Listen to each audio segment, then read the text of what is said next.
мен Зверь. Осы видео басталмай тұрып сендерден лайк басып тіркелуді сұраймын, ал біз видеоға кеттік. Бұл жай ғана күн болатын. Мен Chrome'нан Free Fire'ды көшірмекші болғам. Менің көшіруге кіргенім сол еді, маған қорқынышты осындай Free Fire шықты. Әрине, менің Free Fire ойнағым келді, сол себепті мен осы Free Fire'ды авасына қарамай көшіре салдым. Ойын көшірілгенде жай ғана Free Fire'дың суреті және де описание игры деген тұр. Маған қызық болды, сол себепті мен описание игры дегенді ашып көрдім. Ойынның описаниесіне кіргенде осындай сөздер тұрды. Бұл ойын оригинал Free Fire'дан ерекшеленеді.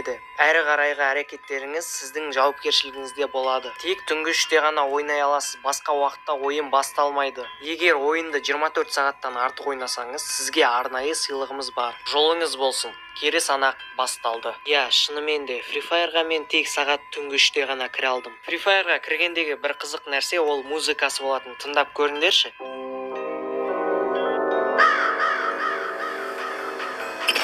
Ойынға кіргенім сол еді, мен персонажым адам екен ауыстырайын десем, менде бүкіл персонаждарым жоқ, тек қана Джастин Бибер сосын 1-2 персонаж тұр екен. Әрине, енді мен Джастин Биберді алып магазинге кірмекші болдым. Магазин бір түрлі болды, мен сразу наборларға кірдім. Магазинге кіргенде мен шок болдым. Барлық наборлар 35 алмазға тұр екен. Мен өз көзіме сенбей бұл бак шығар деп басқа наборларға кірсем, басқа наборлар 1 алмаздан тұр екен. Мен астыға қарай түсе бердім.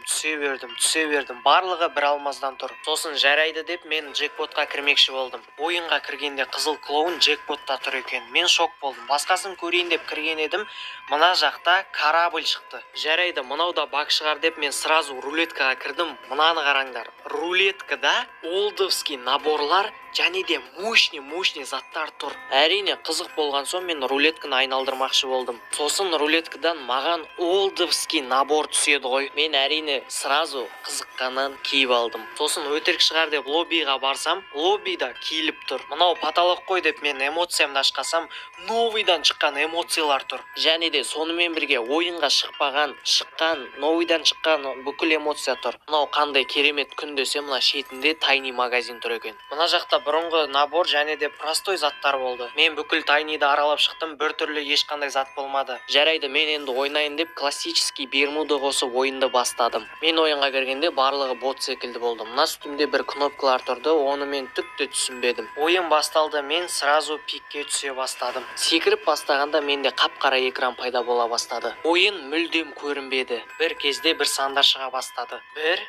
2, 3 деген соң маған скрытый номерден звонок келді. Әрине, мен ол звонокты алмай қойдым. Звонок өшкен соң менің ойыным сразу басталып кетті. Картада біреулер атысып жатты, қайта атысып жатты. Бірақ мен ол жерге барғанда ешкім болмады. Әрі қарадым, бері қарадым, ешкім болмады. Сосын бір кезде менің жүріп жүрген киімім ауысып кетті. Мен өз көзіме сенбедім. Ойын үстінде киімім ауысып кетті. Сосын айналып мен Атака Титанов скинін тағы ауыстырмақшы болып сол жерге қайтадан бардым. Және де сендер сенбеулерің мүмкін, менің бірақ киімім ауысып кетті. Жарайды деп мен ойынды жалғастыра бердім. Мен біреудің ұтына бара жатқаным сол еді, бір морковный көк түске айналып кетті. Бұл өтірік шығар деп алдыма артыма қарадым, бұл шынымен екен. Мен жарайды түк етпейді деп ойынды жалғастыра бердім. Жүріп көптеген қызық нәрселер бар екен. Менің осындай нәрсеге қарағаным бұл үлкен қателік болды. Бір кезде менің телефоным өшіп қалды. Телефонды қосып қайтадан Free Fire'ға кірсем, маған ойақ деп топ 1-ді бере салыпты. Сөйтіп мен қуанып отқанда бір кезде маған бір танымайтын Darknet деген біреу жазды. Соны мен қатты ойнап қойдым деп ойламайсың ба? Мен бұл жай ғана қалжың шығар деп, мен соншама не істеп қойдым деп жаздым. Бір кезде маған сен біздің ойынымызды көшірдің, бұл ойыннан ешкім әлі тірі қайтпаған деп жазды. Сосын мен енді не істесем болады деп сұрап көрдім. Саған тек өлім қалды деген сөздерден кейін, қой мынау жай ғана қалжың шығар деп мен телефонымды өшіріп тастадым. Сосын болды жетеді деп мен ұйықтауға жатып қалдым. Бұл кезде примерно сағат 5:30 болатын. Бір кезде біреу есікке звондады.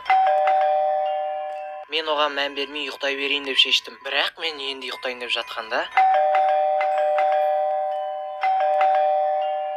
қайта есіктің кнопкасын баса берген соң, мен барып есіктің тесігінен сығаламақшы болдым. Бірақ есіктен сығалап қарағанда ешкім болмады. Бір кезде артымнан қорқынышты дауыс шықты. Менің артқа қарап қалғаным сол еді, сол кезде. Егер видеоның жалғасын шыққанын қаласаң, осы видеоға лайк басып тіркелуді ұмытпа. Егер жақсы актив болса, мен жалғасын саламын.